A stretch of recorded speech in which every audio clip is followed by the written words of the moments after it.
to our Mastering the Art of Test Taking Strategies for Adult Learners. We're happy to see everybody here today, and we are going to start with Lakeisha Morris-Moreau, who is the president of the Grants Professional Certification Institute. Good afternoon, good morning, wherever you are. Thank you for joining us today. We're so happy to have you on this excellent learning event. Can you hear me okay? Yes. And it is my absolute pleasure to introduce our speaker for today.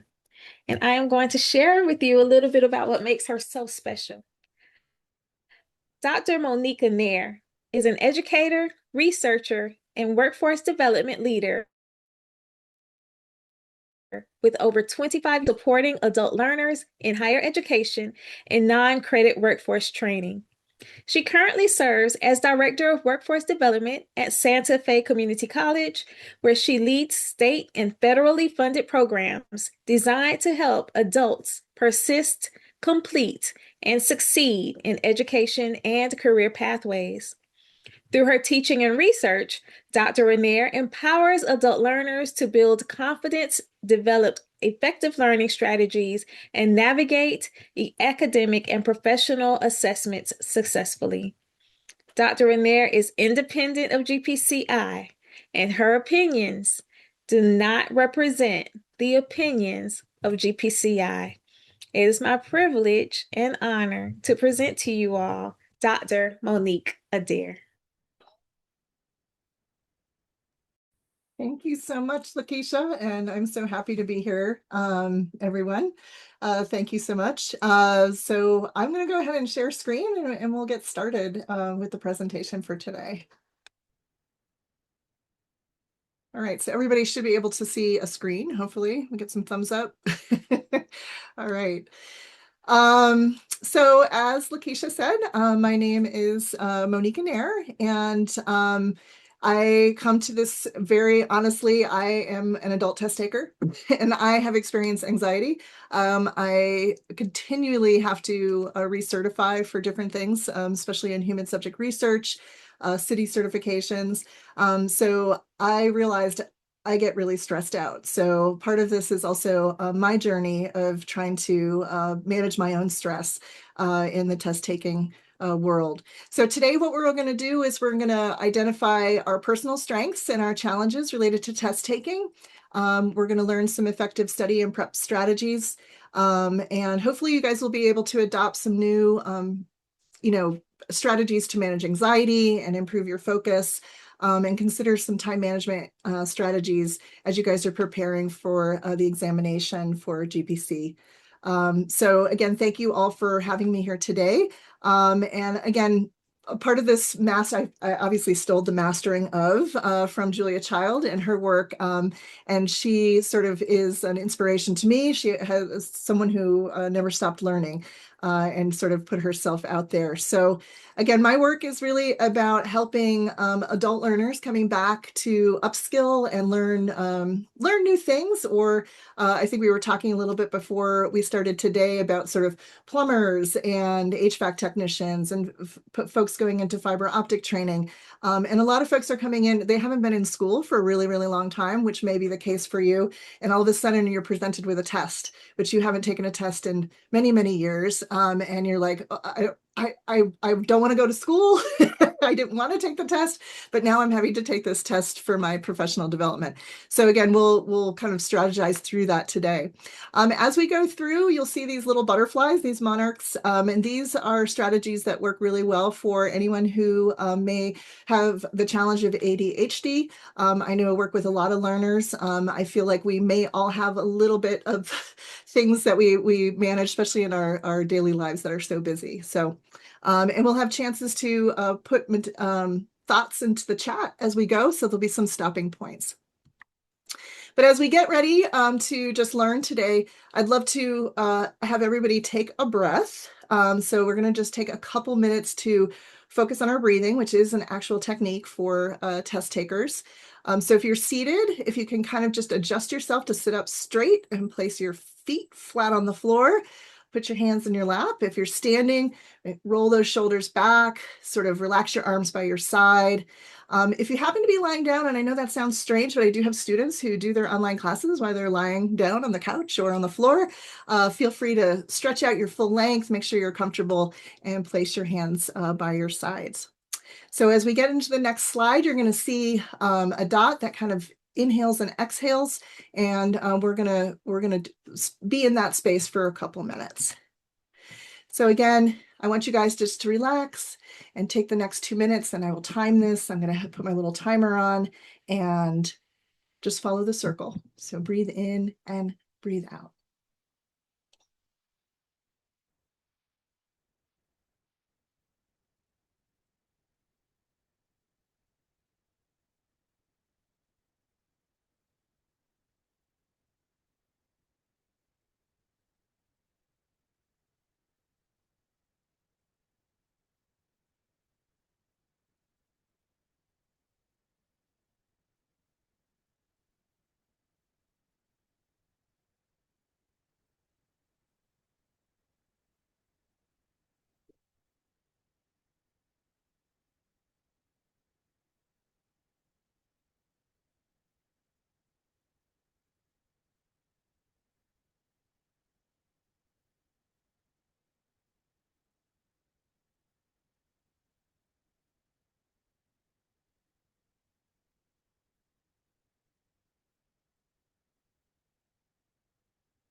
All right, everyone, coming back into the space. Hopefully that was relaxing for you. I got my little alarm going off, telling me to get back into it. So again, this is really a technique that I think we all know about. We all know we have to take a breath every once in a while, but it's something we really don't practice all that often. So again, just one of those strategies, and hopefully that has settled you into the space for the moment. So we're going to talk first about prepping and planning for test taking. So I was lucky enough to have some of the previous exam candidates from GPC, sort of their survey results of what they've been feeling when they get ready to take this exam. And so these were their feedback to the organization. So they're feeling rushed. Again, the absence of commonly relied on tools. So not having access to a calculator or spell check, the length of the exam, so feeling fatigued because of, again, not being used to taking tests and long periods of time sitting and really concentrating on a test. Generalization of topics. And so this is something as we become more specialized, right, as we work through our career. It just happens to be as we get a little bit older, we get more experienced, we get more specialized. And so again, when we have to go back and think in a generalized way about our field of study, sometimes it can be a challenge. And then again, the exam could be remote proctored. Again, you might be going to a testing center. So each of these environments may be foreign, strange, and we'll talk a little bit about how to prep for that. And again, sort of knowing ahead of time, right? So making sure that you're prepped and aware. So these were just common barriers that were shared with previous exam candidates. So I think it's always good to see what other people are thinking. So, and again, we have a team of experts in the room today that will be able to, and I think there's a fireside chat coming up where more of those questions can be asked. So in the chat, if you don't mind sharing, again, you came here today because you probably do experience challenges or you have a little bit of test anxiety or you're sort of navigating sort of, oh no, I have to take this exam. So if you don't mind sharing sort of what challenges you see as sort of your top priorities right now in the chat, that would be great. So yeah, so just take a minute and maybe think about the challenges you face as a test taker. And it could be just you haven't taken a test in a really long time. And that is a pretty common one as well. So feel free to populate the chat, and that way people can see sort of those common challenges. So the one big thing is making a plan. So planning ahead. And again, these are things that are pretty common sense, things that we know, but we are navigating lots of different things. So one of the things that I always tell someone as they're getting ready to prep up for an exam, depending if it's 6 months out or 3 months out, it's usually on the calendar for you. But I do check in with my family and I do check in with colleagues, and I will even mention it at work. And this might seem odd because it's like, well, it's my personal exam. Why do I need to? And like in high school, you weren't probably telling anyone you were taking a test. Your friends all kind of knew. But when we are professionals, we have to kind of carve out time in our calendar. And we all have people who expect things from us. So I know in my case, I care for elders in my family. I still have children that are populating the house. I am married, so all of those folks expect me to be available at certain times of the week. So I really have to ask for that time. So again, planning ahead and making sure that the people in your world are aware that you're prepping for this exam, and making sure that they can buy into that calendar time that you're going to need. And again, in that time, what I do try to make sure is like, I don't just try to right, push everybody away. I'm also saying, okay, well, I'm going to spend that afternoon with my husband to make sure he's getting what he needs to, so that everything keeps, copacetic in the home. So again, those reward days can be personal rewards, taking yourself out or spending time with family or doing those tasks that you need to. So again, just paying attention to the calendar more, especially when you're prepping up for an exam, is really important. And again, you're going to stick to the plan, but as all of you know, things come up, you're going to have to adjust. But it's just remembering to kind of go with that flow, have that plan in the beginning, and thinking about, right, how you're going to be able to carve out that time in your schedule. So that's a really key component of prepping. So again, that thoughtful prep. A lot of times I feel like these three ladies trying to balance. I would not want to be on the bottom, but a lot of times I feel like I'm holding up things. But again, you're going to have your personal stress points. And again, what's realistic within your space to carve out that time? How much time do you need? Again, and as much as we prep and plan, things are going to change. So we have to kind of roll with it. So again, if you have a plan, then you can adjust the plan. If you don't have a plan, you're not going to be able to adjust, and it's just going to seem like panic. So again, this is sort of the idea, is to put a plan together with the best laid plans, right? There's always going to be something that comes up. So again, that thoughtful prep and being realistic about your life, about your time, your work, and all of that balance. So I think all of us struggle with that as professionals. So again, thinking about your prep. And one of the tools that's really helpful is visualization. And in education, we call it a creative rehearsal. So we do take students through, like, how are you going to prepare? What is your plan? What's your time set for study? And I would go so far as to, I don't know if anyone uses Google Maps and does what do they call that when you're walking down the road, right? It's so, again, getting on the street view, right? And looking at, where am I going to park?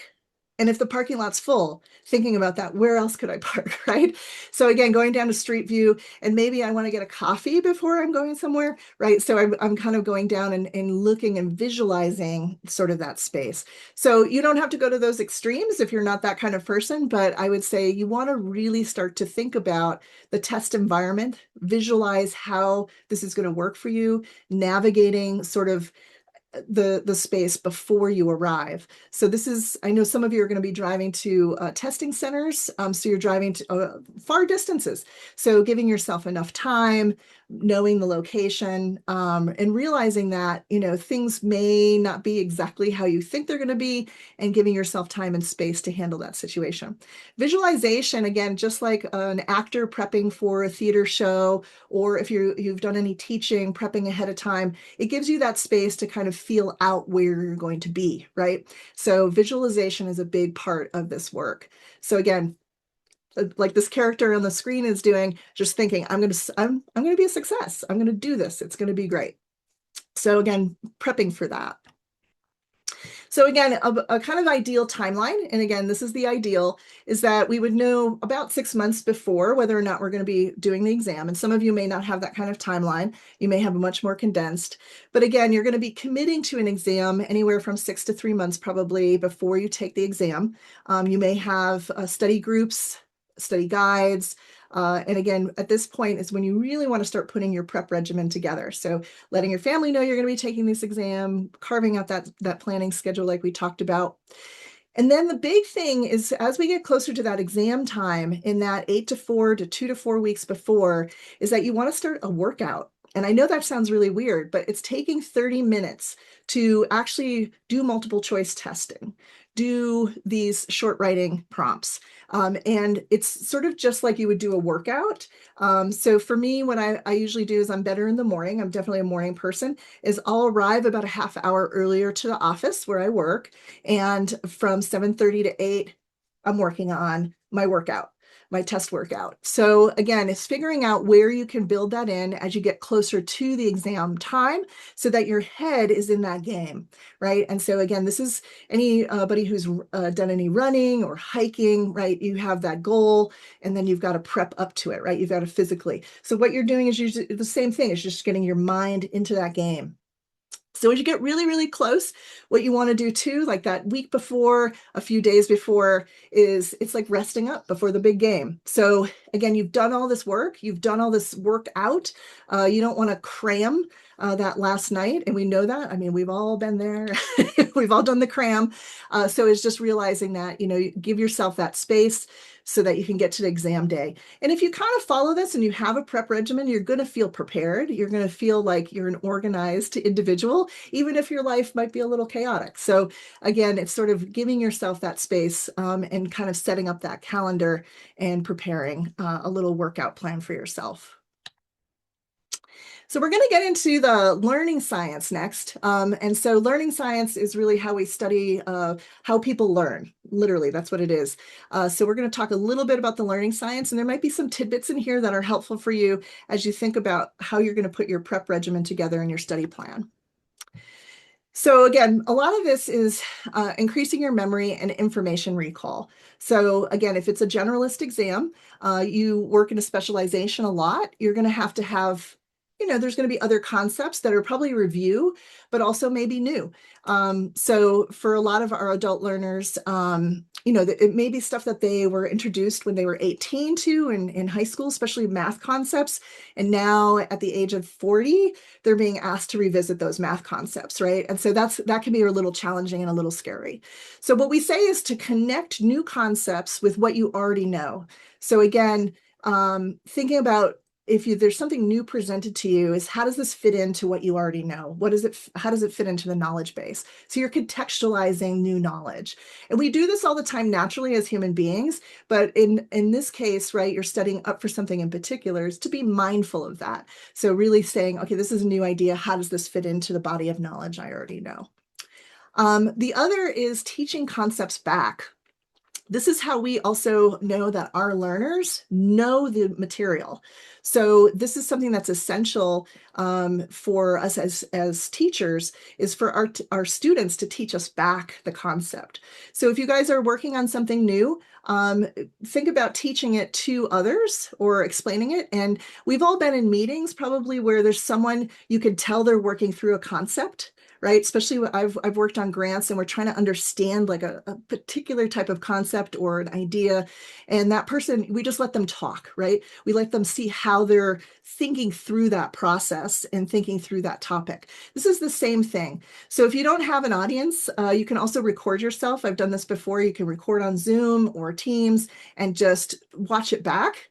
It's a little, sometimes a little hard to watch yourself back teaching, but it's a great way to see where you're stumbling on concepts. So again, this is just a technique of teaching an idea back. Also, we know this. We know that, we have different learning skills. So some of us are visual learners, some of us are better with auditory. There's also kinesthetic learners, people who are kind of fidgety in classrooms and they need to move to learn. So when we talk about multisensory, in this case, is sort of as you're reading through concepts or new materials, is thinking about different devices. So sometimes in the past, you may have made flashcards. So you're writing things down, plus you're reading it, right? Sometimes post-it notes and materials, highlighters, all of those things are helping you sort of identify and use multiple sensories. So again, there's different things to do here that you could, you may have a technique in the past, but again, making sure that if there's concepts that you're new to, really saying it out loud, reading it, making a note, drawing a sketch, all of those things can help really cement that into your memory. All right, so again, in the chat, if there's some strategies that you've used that suddenly, as I'm talking today, that sparked things like flashcards, feel free to throw those in the chat and share that, because sometimes people have really unique strategies that other people haven't thought about. So if you guys are willing to share those strategies, go ahead and put those in the chat. That would be great. So prepping for the test format, and I think this is one of the biggest anxiety pieces for most people. And again, with the feedback that I saw from GPC, I think this is true. So multiple choice. I have to say I was the worst at multiple choice for a very long time, because what I did was I went right to the answers and then I went back to the question, which is not the way you're supposed to approach multiple choice.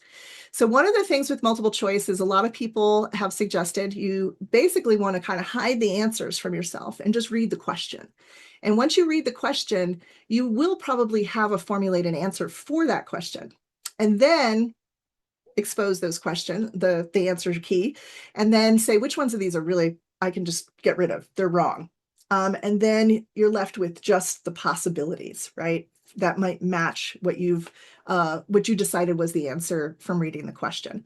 So again, reading the questions and reading them clearly and understanding them is a big piece of multiple choice. And multiple choice, again, can be tricky. And I know I know Kathy mentioned there's a lot of questions on the multiple choice. So you guys have a lot of multiple choice to get through. But again, reading those questions carefully and answering it before you look at the answer keys is a great strategy to just say, this is what I think the answer is. And then you can get rid of the ones that definitely are not even close to that match. So timed writing prompts is another one. I know that as grant writers, we have lots of tools at our disposal now to help us write things. And this is not a discussion on AI, but again, I'm sure that's all in you guys' purview. So this goes back to the real core of writing. So these timed writing prompts are there to basically see how you get to core argument, how you deal with concepts. So the strategy with that is knowing the test time. So making sure you know your time limits. And again, if you have an hour, they suggest doing a 10-40-10, right? So again, read the concept, come up with your core argument, do your draft for the majority of the time, and then spend the last few minutes doing the edit. This all sounds ideal. So we all come to writing very differently. I think writing at its core is a creative process, and that's the struggle, right? But practicing, right? So for me, doing those writing prompts and having that 30 minutes per day during my prep regimen really has helped. And again, giving myself writing prompts that are not particularly topics I know or comfortable talking about, right? Or writing about. So again, those are those time writing prompts. The other thing is being really aware that most of us as professionals have to read a lot of material. We digest a ton of written material every single day. And that is not helpful when we do exams. So exams require us to have very high reading comprehension. And what we've learned to do is scan, right? So we are really great at speed reading. I would say that I look at probably 300 to 400 pages of documents per day. And again, I'm not going to be able to read every single word, and I'm looking for components that I need to pull out. So that's a great skill to have, but it's not a great skill in the exam space. So that time that you have as you're doing that workout to, get the skill sets up, is really you want to start reading for comprehension, slowing it down, doing that breathing exercise, and then reading for understanding, right, of the questions. So you have to work on that, especially if you are working in a really fast-paced environment where most of the time you're reading lots of data, and you're kind of in this pan and scan, I call it, just kind of getting all that data down. So again, making sure that you get that skill up for yourself for reading comprehension. All right, so now we're at the time where I'm going to ask you guys to start thinking about what's going to be in your toolkit. So your toolkit is really, really important to you, and what you need in there, right, for how are you going to strategize to take this exam. So it isn't one size fits all. So we talked about some strategies. I showed you sort of a timeline template that could be ideal. Like you got 6 months to plan and your family's all like, yay, this is going to be great. And we're going to give you all the time in the world, which is probably not the reality. So everyone's reality is different. You're going to create a strategy that works for you. And so that's what we're going to do in the next few minutes here, is think about that and put a little bit of a strategy together. So today I'm just going to ask you to think about one or two things. And again, you don't need to put this in the chat unless you want to, but one or two things that you guys would want to put into your prep regimen timeline.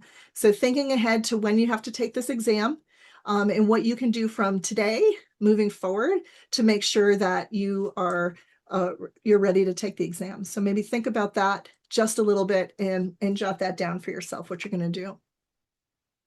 The other thing is to think about a mindset. So if you're super stressed about taking the exam, I can tell you from personal experience, I have at times felt that the exam I'm being assigned to take is a punishment. And thinking about it that way is not very helpful. And it makes me feel like it's a task that I'm trying to put off because someone's trying to punish me, someone from the outside, right? The general they is trying to punish me by giving me this exam to take. So how can you sort of come into this with a mindset of thinking about your development as a professional, how you're investing in yourself, and what might you change in the way that you're thinking about this approach that could be helpful for you to be positive about taking the exam. And I know that, again, everybody has their own challenges that they're navigating as well.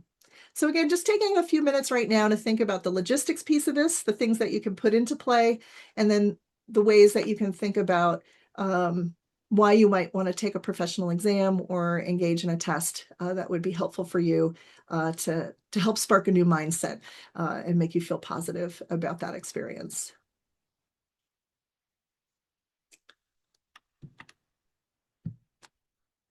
All right. So again, I'm hoping this was helpful for everyone, and thank you so much for GPC for inviting me. I know we're going to make some time here for questions from everyone.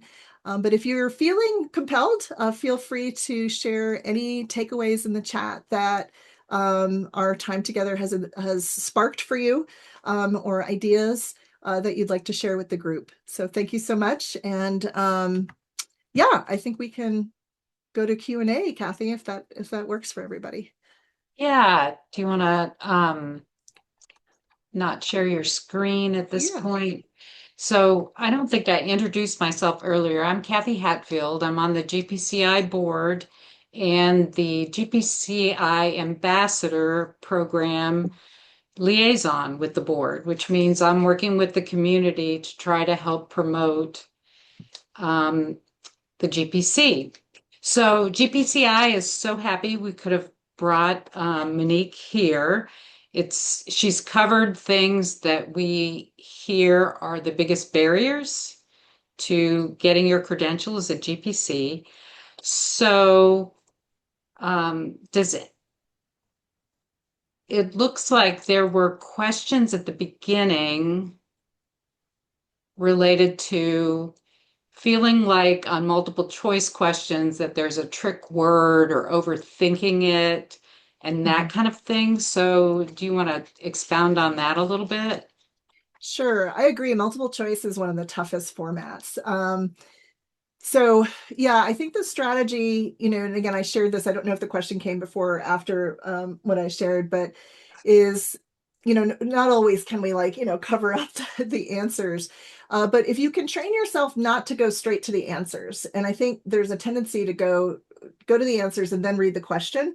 I think it's a kind of a natural sort of way that we respond to these kind of things. So if you can read the question and sort of answer it for yourself, and then review the options. And again, it's interesting because I do feel like there's usually two at least that you can say, well, these definitely are not the answers. Usually there's at least two of those if there's four selections. The last two, like someone said, that it could be tricky, right? Because they're kind of similar or they're a little bit. So again, you're just making a choice of which is the best that matches the answer that you would choose. And I think, what I've noticed with a lot of the more modern tests is that we're getting away from the tricky ones, unless it's you know, I think with math and science, there's exact answers. And so what they'll do is there's a common way that people could get it wrong. And so they give that as an option. But with a lot of the more, lack of a better term, liberal arts sort of things, and I imagine the grants are in that kind of space. You're gonna have an answer that fits better than the other. But again, yeah, strategy with multiple choice. Multiple choice is very tough. I think one of the strategies, Kathy, you talked about is, providing a lot of multiple choice is a way to sort of level the playing field in some fashion. So Yeah, and what you said is exactly right. I think our instructions are choose the best answer is the way that it's worded or something along that line. There were a lot of questions at the beginning about time to study and what to study. I think that you covered carving time out and how to stage that out really well. Um, I would say for what to study, if you're talking about the GPC exam, the way that the strategy I did for that was take the competencies, figured out which ones I was really comfortable with, which ones I was not, and then I weighted what I spent my time on based on that. So hopefully that covers that. Um, I see a question about attention span and focus, which yeah, is there's some which is comments about ADHD too. Yeah. yeah. So I think, one of the things that I have to do is, and this just sounds, I feel bad because I feel like I'm always killing trees, is a lot of times I have to print out like what my study materials. I'm doing it online. I'm listening to it. Like, so there'll be like a a PowerPoint that comes along with it. So they're like, you can choose visual aid or you can choose written aid, right? And I am like, I need both. And that's how I work. So I'll watch the visual aid, but I use the paper packet and follow along and highlight where I need to, so that it focuses me in. So, and again, if you have the ability to have study aids where you can stop and focus, right? So you have to be able to stop the study aid. So if it's I don't know what's available for the study aids with GPC, but I think, one of the things is many of these exams now have multiple types of tools, right? That you can prep with, but you have to stop and do it in chunks. Chunking is an actual term in education. And so you have to kind of to focus, right? If you try to do it all at once, it's just not going to happen. And so for me, the 30-minute format of kind of exercising really helped me focus in on the content. So that's a strategy I would recommend. Um, oh, somebody said, yeah, the panic, the panic that sets in, right? Yeah, so the breathing technique is a big one. That rehearsal, the creative rehearsal. I can't stress that enough. Rehearsing is going to help with the panic. So again, the minute that you're in that testing center, if you spend some time visualizing what that might be like, then you're gonna be more comfortable in the space. And I know that sounds like, wow, that's like weird mind science, but it does make a difference. So I can't stress enough that rehearsal space for panic. If you suffer from, I think anxiety gets all of us. So again, the traditional techniques for anxiety is making lists, right? You've heard that before. And again, that prep is a big piece of that too. Anything else, Kathy, you're seeing that standing out to you? Any recommendations for those of us that process the question and answer options out loud?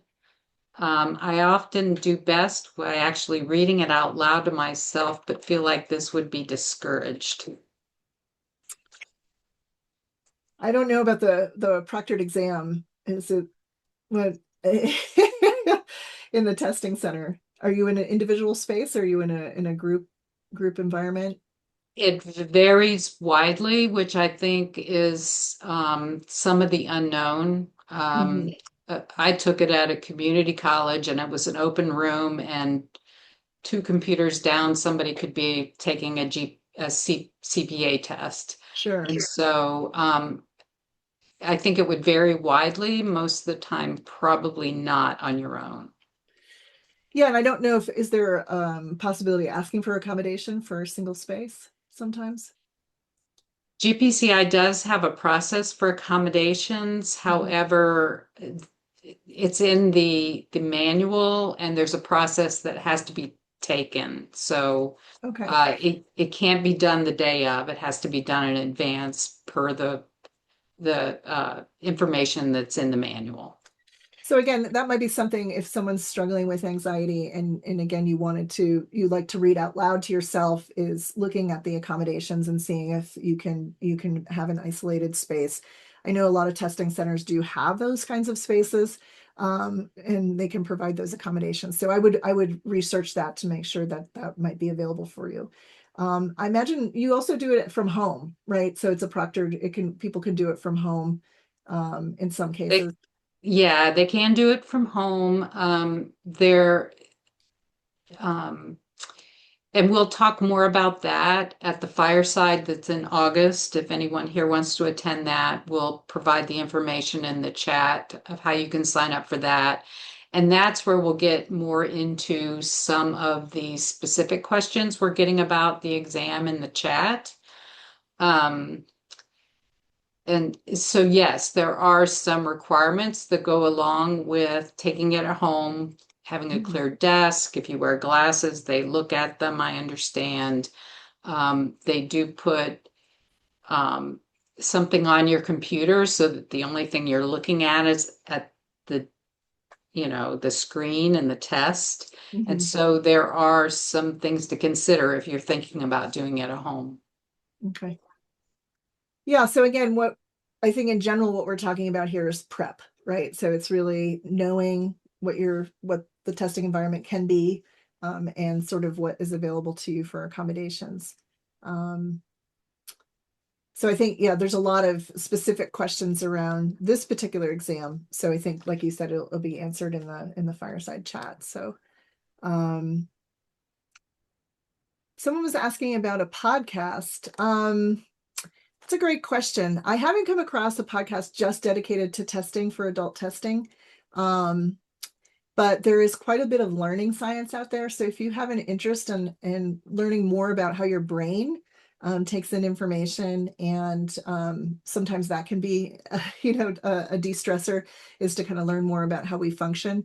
There's quite a few podcasts on learning science, and I can share those back with Kathy and the group, and they can send those out. So I'll definitely can do that. We, the other thing I was going to say, I think, is the ambassador program of GPCI. We have volunteers that are serving and can be a support. And if you're interested in getting connected to somebody like that as part of your strategy, we'll put the email address in the chat. Do we have any other questions about testing strategies and that kind of thing, or your plan for testing?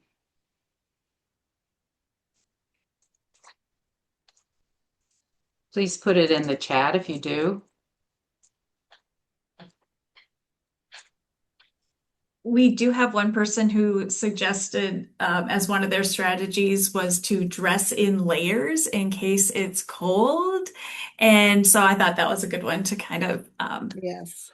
shout out. That's And a I thought great idea. dressed comfortable too, right? Yeah. So there's a tendency, right? If it's sometimes, we're going out and we're going to the testing center, right? And definitely, yeah, I think in this day and age but we can be much more casual. I feel like after the pandemic, we've changed how fashion in the workplace is. But yeah, I think you definitely want to be comfortable. As Jillian was talking about, the testing centers could have like really crazy air conditioning. So having layers is really important. So yeah, I think that's dress comfortable. I see someone talking about earbuds, different things. So depending on the type of proctored exam and what's allowed in the space, it's just being really finding out for your particular exam what is allowed. And we have a lot of different types of exams that we administer at the community college. And some of them are going to be far more traditional. And sort of Kathy, what you were talking about, that very like you have to be looking here and there's no materials that come into the space, that kind of thing. But then we also have, we do blower test door exams where we're putting people into like a mini, a tiny home, and they're having to execute this whole kind of physical exam. And again, they can't get help from anybody. They have to know how to use all the machinery and the materials and stuff, but it's a very different type of experience. But even then they have anxiety because, they're coming into a space and they're being, there's people watching, right? So I think that anxiety alone is part of that test taking part that's really, really tough.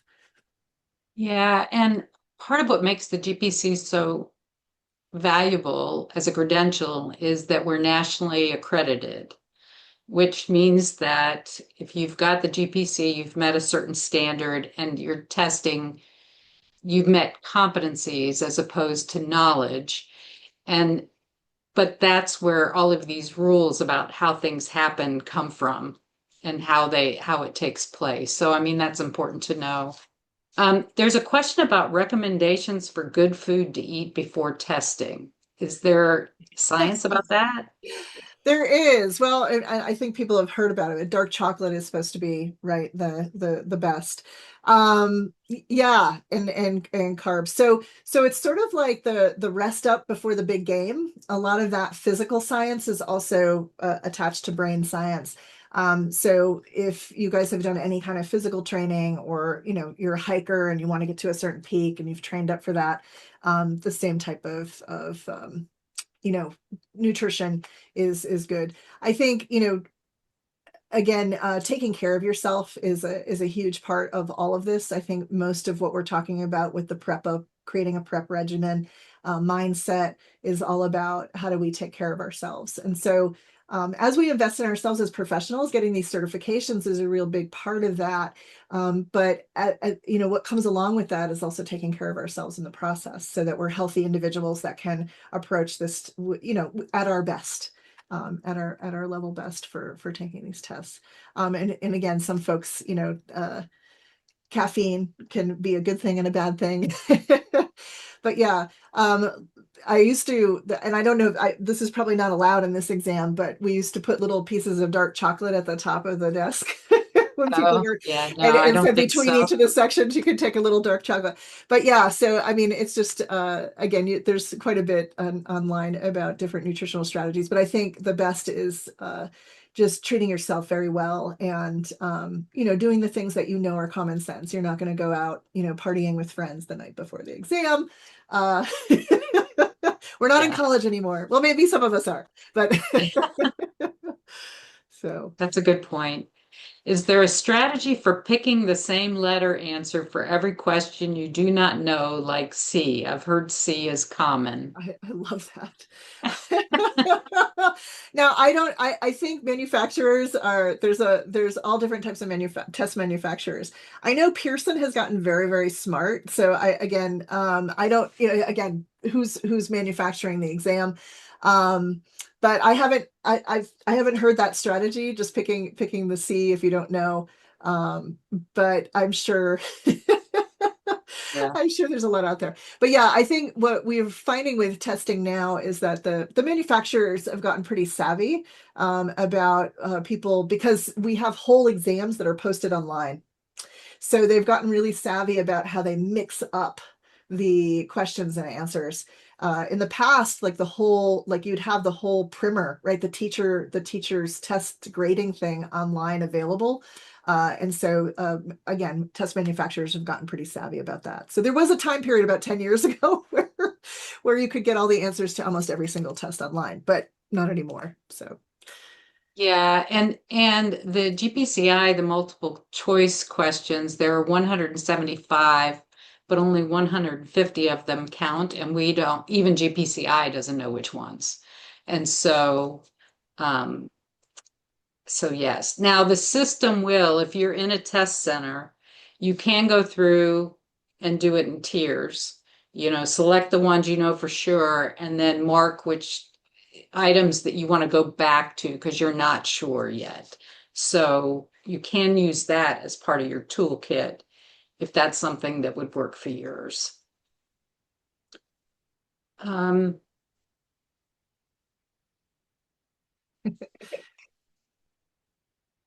yes, so GPCI does not have any practice exams. There are 30 multiple choice exams on the website, on our website, and prompts. Um, we are hoping to have practice exams in the future, but we do not right now. So I can't speak to the one that's listed there. Any other questions about testing, test taking, anxiety, stress, I saw tools? the chewing gum. So there is, and I can tell you that chewing gum keeps you up. So again, I don't know if you can bring gum in, but we used to give it to film crews after we called it the 11th hour. And chewing gum will keep you awake as well. So it stimulates just activity, right? So that you can keep going. It's not you don't want to use it for every strategy. There's definitely it's kind of, I always call it the last ditch effort. Put some gum in. So let's see here. Can you take the multiple choice and writing portion? So these are definitely GPC specific. Yeah, yeah, and we'll answer that at the fireside. And we can also answer that in the chat too. Any other test taking questions, tools, strategies, or anything you want to share based on what you've heard today?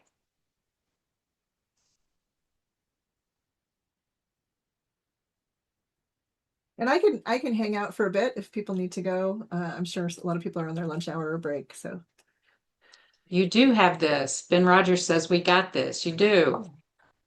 definitely. Well, I want to thank you, Monique, for coming and sharing your expertise with us. And thank you for everybody who came. We will share the recording and the slides afterwards. And quoting Ben, you got this. Thank you so much. Thank you.